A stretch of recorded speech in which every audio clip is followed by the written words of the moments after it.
summer holidays, but can we book this year with a degree of certainty? Will we get away and back with little or no issues? And what destinations are likely to be popular?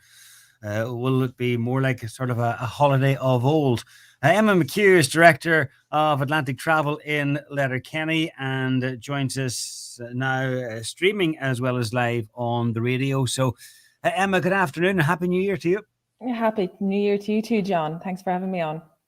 No problem. Let's talk about, first of all, a vaccine search. So, a bit of good news this week in that on our vaccine search are going to be updated, and we're not going to need we're not going to need we are when it comes to travel back into the country, we're not going to need a negative test. So that should improve matters. It was very good news now that we got this week, and possibly a little earlier than we were expecting it to be announced, to be honest. But I think it's kind of going to set in stone now how the year for travel is going to be. I think it has been proven that, the EU digital cert has been very effective and used very effectively throughout Europe. And as you said, the boosters now have been added. I actually got mine this morning, which was brilliant. So everybody will receive them by the same means that they received their cert. So if you got it in the post originally, you'll receive it through the post again. And if you received it by email the first time for your initial vaccination, that's the way that you'll get your updated cert this time. Nothing else on it changes except the last date that shows that you received a vaccination. So it's pretty much the same and it's used the same way.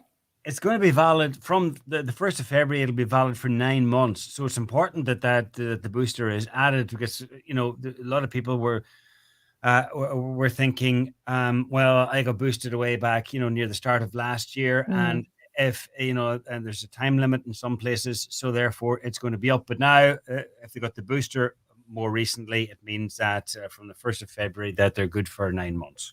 That is correct. And from the 1st of February, that's going to be the way it is throughout Europe. So anyone who received their initial vaccine in May of 2021, they will be coming near to the end of the validity, and they need to ensure that the booster is showing on their new COVID cert. Yeah. The alternative to that would be that they will have to test. It won't preclude anyone from traveling, but it will mean that you will have to have a PCR test coming back in to Ireland. So it's, if somebody is very close to the line in terms of not receiving it before they go, it just would mean that there's an extra step involved. But most people should have it, I'd say, within the next few days. By early next week, I would imagine that most of them will have been rolled out. So no vaccine cert, you can still take a test, and if it's negative, then all's good. That is correct. That is correct. Right. And you mentioned also as well the removal of testing now for inbound into pre-departure inbound into Ireland, which is fantastic news.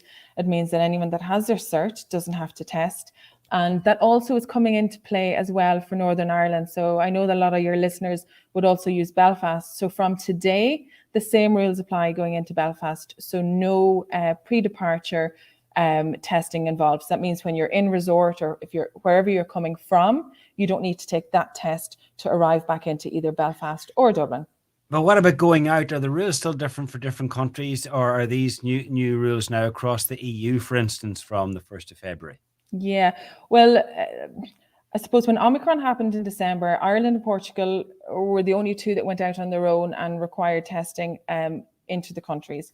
Ireland has lifted theirs, Portugal hasn't, but a couple of others in recent times have amended the restrictions that are in place to enter. So for example, yesterday, Bulgaria put in place that you need a PCR as well as your vaccination cert. Austria and France also require different regulations. So in Austria, if you don't have your booster, you need to take a PCR test.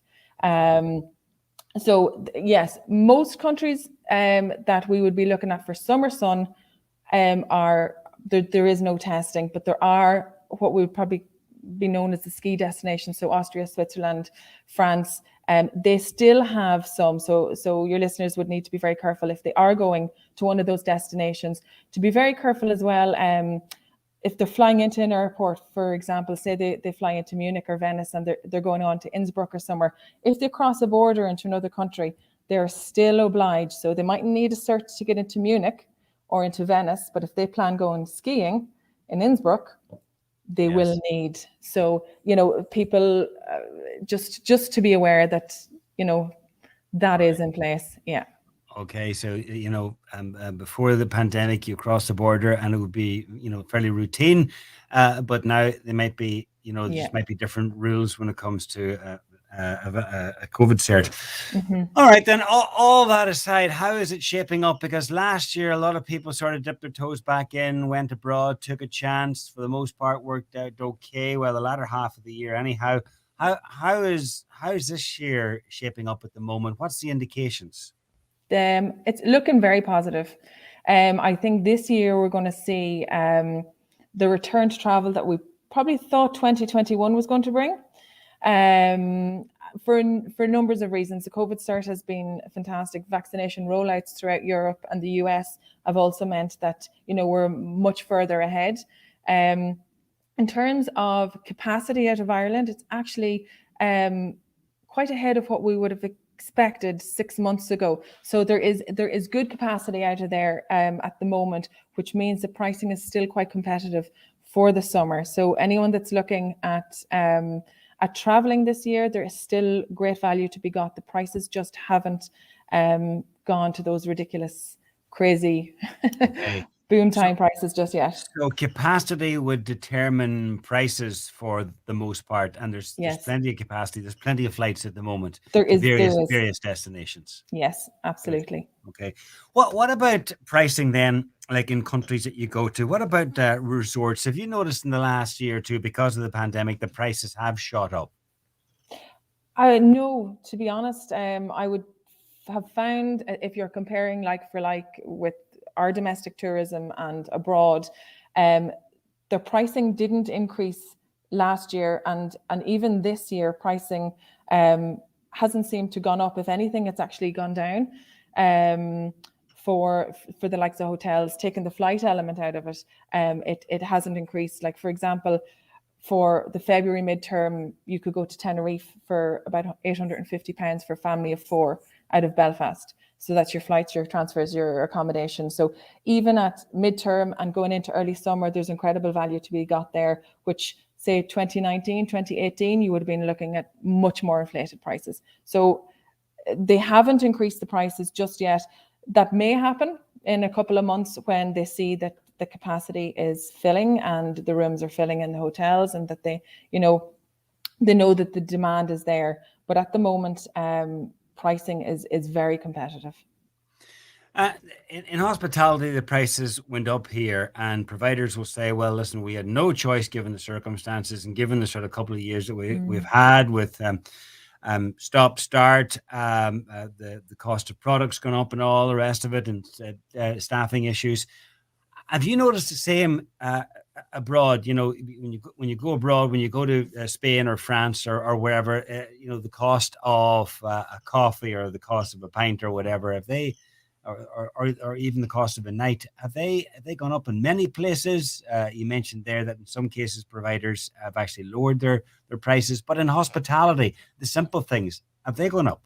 They don't seem to have gone up. Now, traditionally, they were always slightly cheaper, and that's because I suppose there's a different cost base abroad than there is here. But and you will have resorts that are more expensive, some more expensive than others. Like if you're going to Monaco or Saint Tropez, you're always going to pay a premium for your coffee on the piazza. But in our mainstream resorts, where you're looking at the Balearics, Canary Islands, the price of eating out a pint, a glass of wine, they have not increased. All right. So you're not going to be looking at inflation on. You might get somewhere relatively inexpensive, but you're not going to end up paying on the other end of it either. They pretty much have stayed the same. You look at a map at the moment and it's all red. With COVID cases, it's red, red, red. The whole of Europe seems to be red. So people are waiting for this to peak and then to start to go down. And are they booking now in numbers, confident that things will be getting back to normal come the summertime? Or do you see people already now taking a chance and saying, well, you know what, it's a new year, and I'm just fed up of all of this, and I'm if I can go, I'm going. Now, think the here and now. the here now, yeah, I think in terms of the red, the color of the map in Europe, we are in part of that red as well. So I think a lot of people's thought process is, if we are on the higher end of infection rates here, well then, yeah, you kind of have to look at the balance of risk there. But what I think people's biggest fear up until now was getting stuck abroad.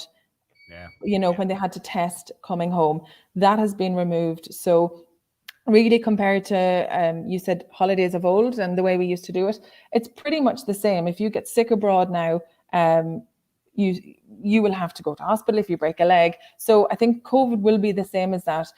You won't have to test going out, you won't have to test going home, but the restrictions that are in place, they're not so much focused on COVID as much, if you know what I mean. It's just the basis now for travel is definitely going to be in vaccine and boosters, not where you're coming from and not where you're going to. Okay.